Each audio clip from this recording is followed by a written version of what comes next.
Before we begin, tell me where you're listening from. What city or country is holding you right now?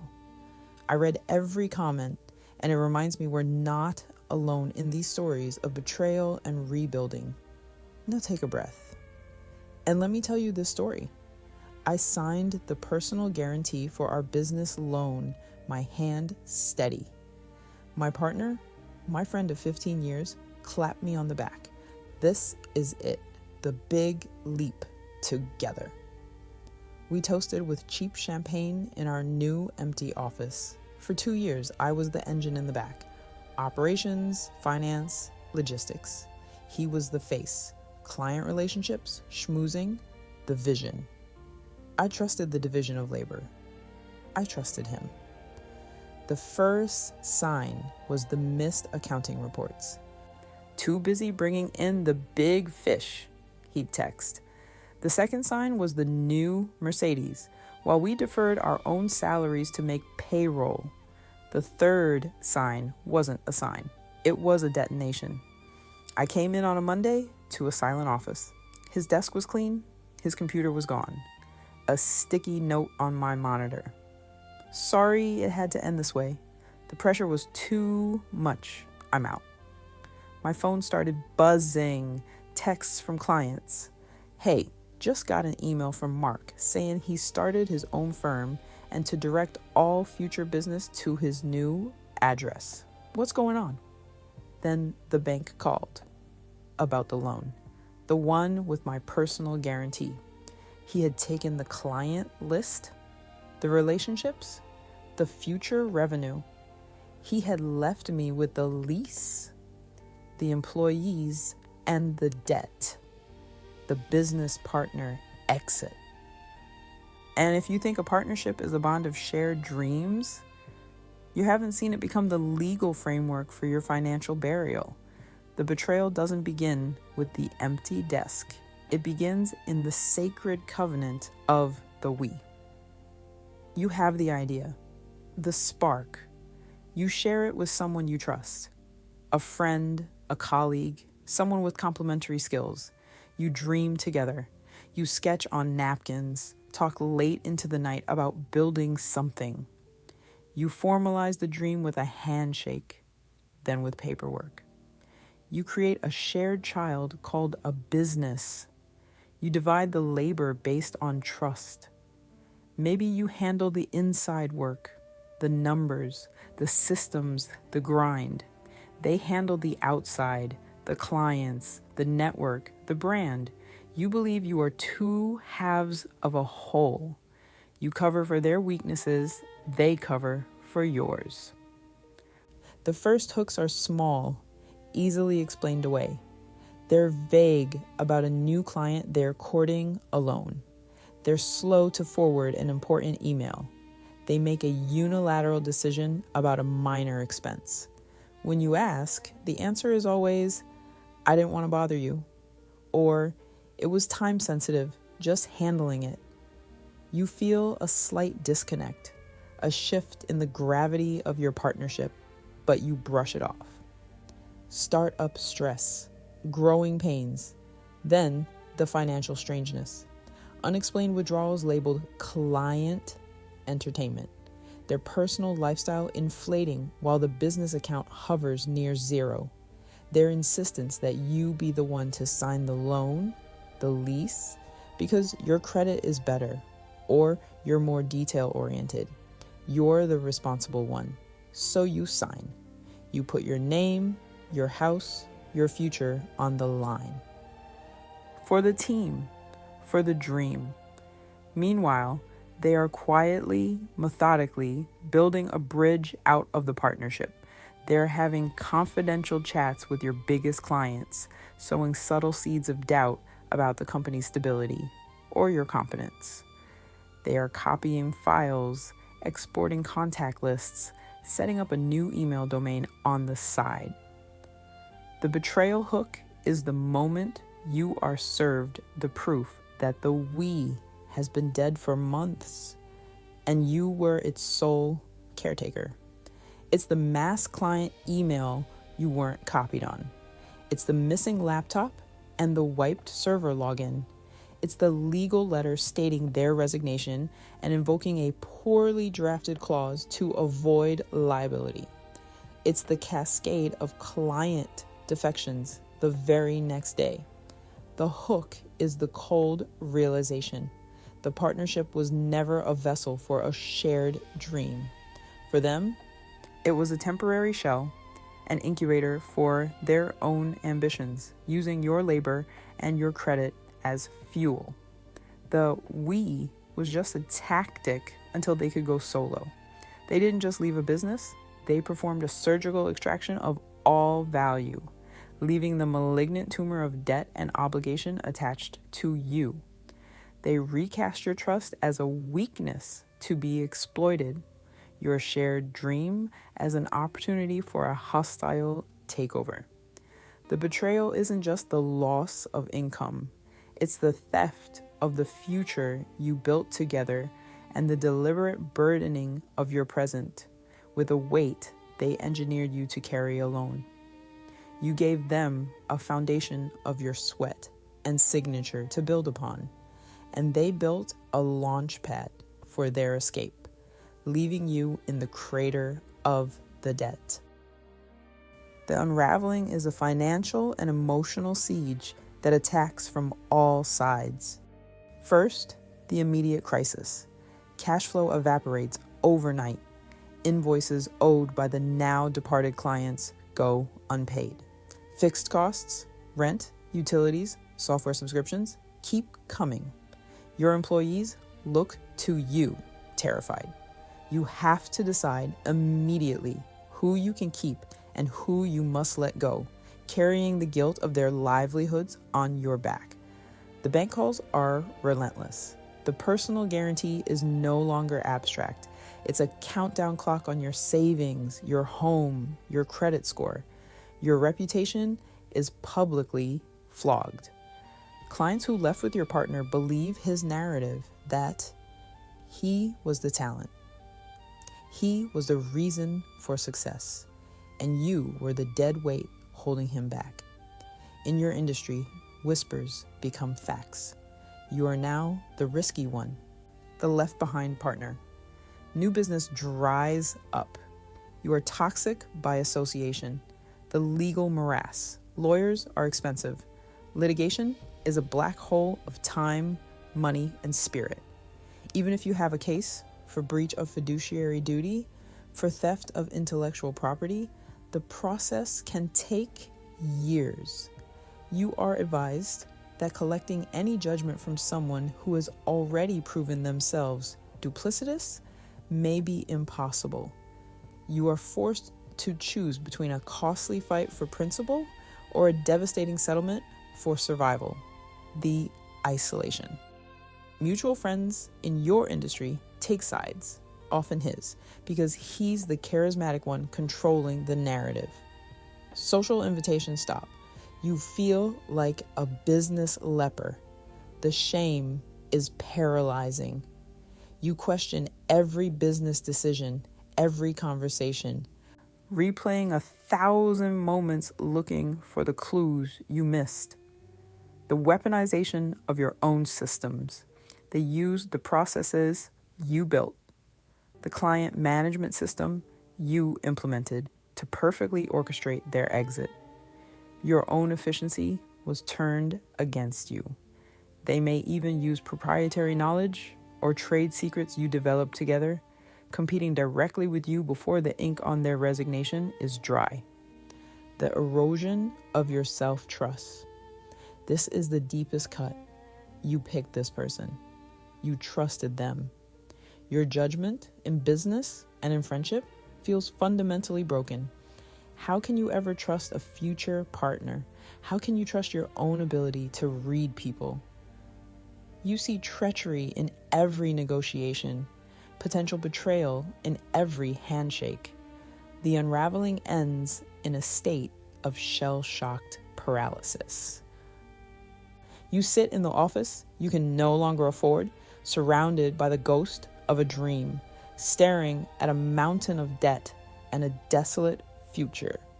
The business is a corpse, and you are legally bound to its decaying finances.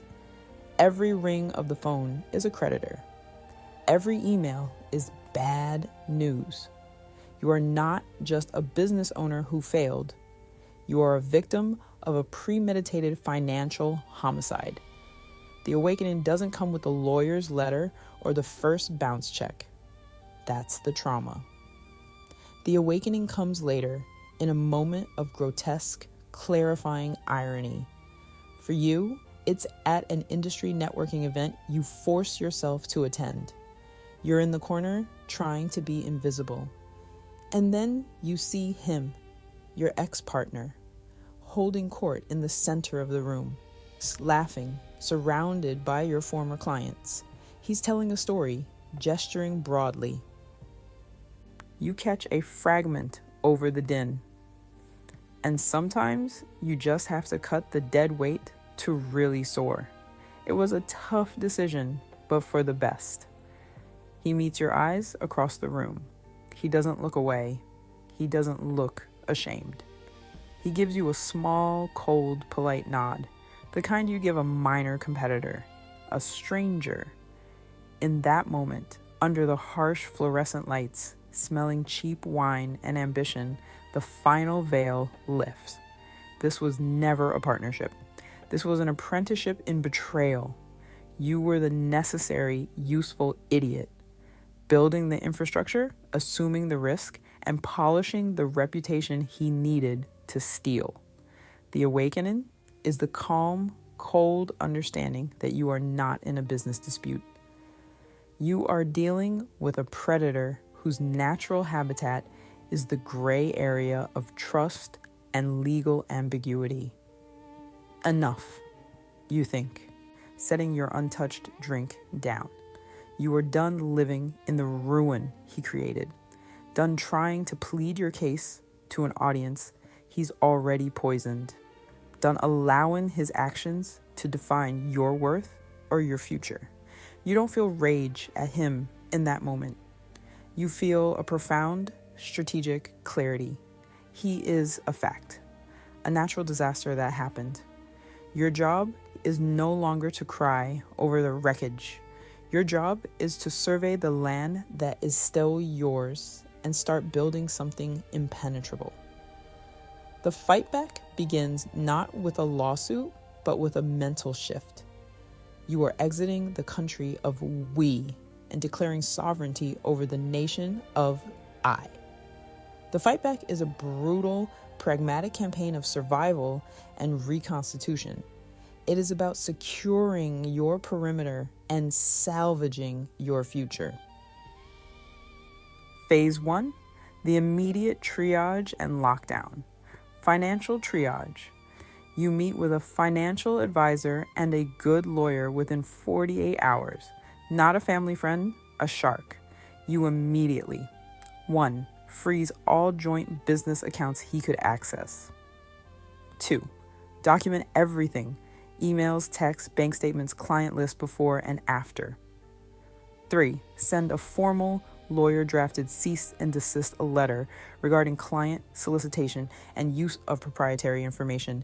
It's a shield, not just a sword. Communication. Lockdown. You craft a brief, professional, and unemotional statement for remaining clients, vendors, and employees. Partner X has chosen to pursue other opportunities. The firm of your name remains fully committed to serving our clients and fulfilling all obligations. You control the narrative with facts, not feelings. Phase 2, the strategic retreat and debt containment. Downsize ruthlessly. You break the lease, sell unneeded assets, let go of any non-essential personnel with as much severance as you can muster. You operate from a kitchen table if you have to. Survival mode is activated. Debt negotiation. You proactively contact every creditor. You explain the situation, fraudulent partner exit without melodrama. You negotiate payment plans, settlements, forbearance. You turn the avalanche into a manageable, if steep, climb. Personal asset protection. You explore every legal avenue to shield personal assets linked to guarantees. This is where your shark lawyer earns their fee. Phase 3. The rebuilding under a new doctrine. Sole proprietorship by design. Your new entity is yours alone. You create an operating agreement that makes future partnership virtually impossible without ironclad, prejudice-weighted clauses. You become a fortress. The client reclamation campaign. You reach out personally and humbly to the clients he took. Not to badmouth him, but to say, I understand you're working with Mark. I'm rebuilding my own practice focused on your core strength. If you ever need support on specific service you excelled at, my door is open. You win back the savvy ones who see through him over time. Monetize your core skill publicly. You start writing, speaking, or consulting on the thing you were always best at, the operations, the systems, the financial discipline. You become the acknowledged expert in the back end, turning your boring strength into your public brand. You attract clients who value stability over schmooze. Phase 4, the legacy audit and boundary armor. Post-mortem analysis. You dissect the old partnership agreement like a coroner. What clauses failed? Where were the gaps? You document these as your eternal partnership veto points. The never again protocols. 1. The quarterly forensic audit rule.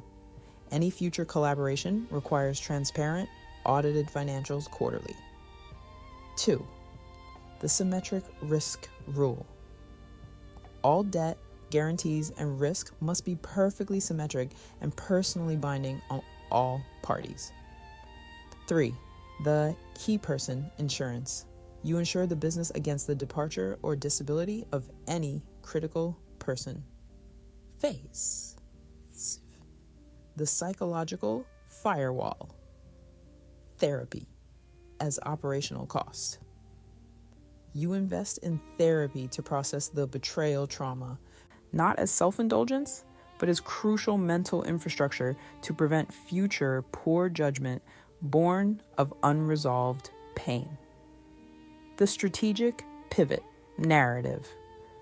You stop calling it, my partner screwed me.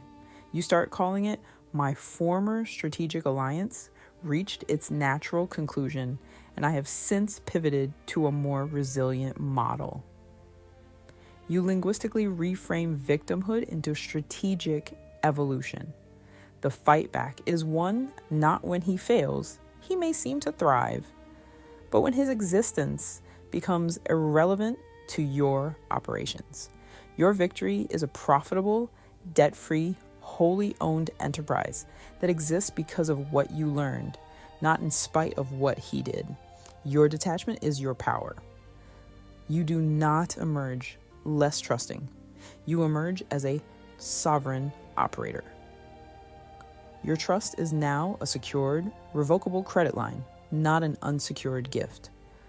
Your transformation is from dream partner to strategic architect.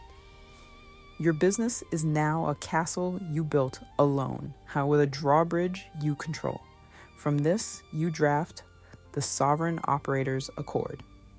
Accord clause. 1. The business marriage prenup. Before any collaboration beyond a simple project, a founder's agreement is non-negotiable. It must include a leaver's penalty clause. Anyone who voluntarily exits cannot solicit clients, employees, or use IP for a defined period, 3 or 5 years. The penalty is severe, liquidated damages. A shotgun clause allows either party to trigger a buy-sell agreement to force a clean final break. Detailed fiduciary duties. Explicitly outlining what constitutes betrayal, copying databases, hidden side deals. Accord clause. 2. The symmetric sacrifice rule. All risk and reward must be mirrored. If one signs a personal guarantee, all do. If one takes a reduced salary, all do.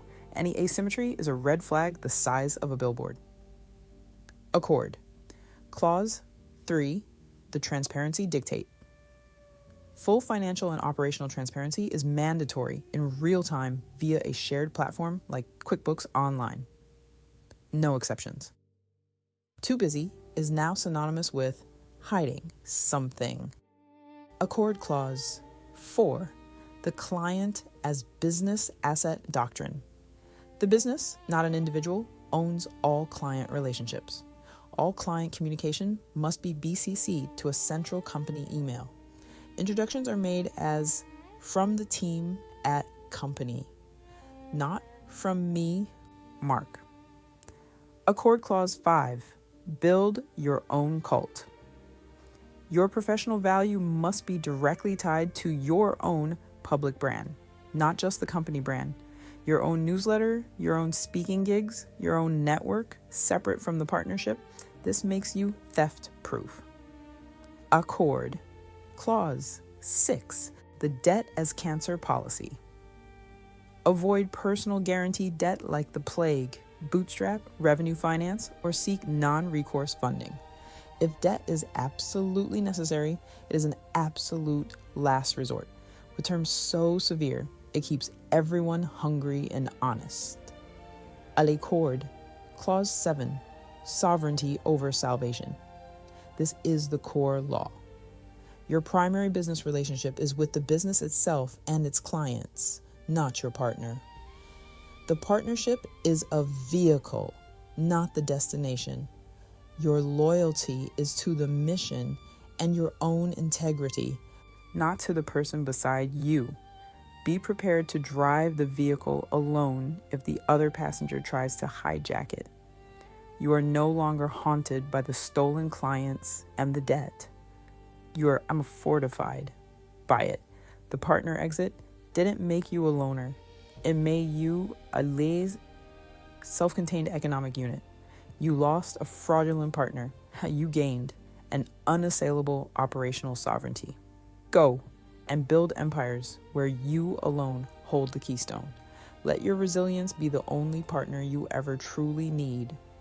Those who wish to contribute are welcome as contractors, employees, or allies, but never again as co-captains of your soul. The ship is yours. You learned to sail it in the storm. Now, enjoy the horizon. If this story stayed with you, please like the video. It helps these stories reach the people who need them most. Subscribe if you want more real stories about strength, boundaries, and choosing yourself.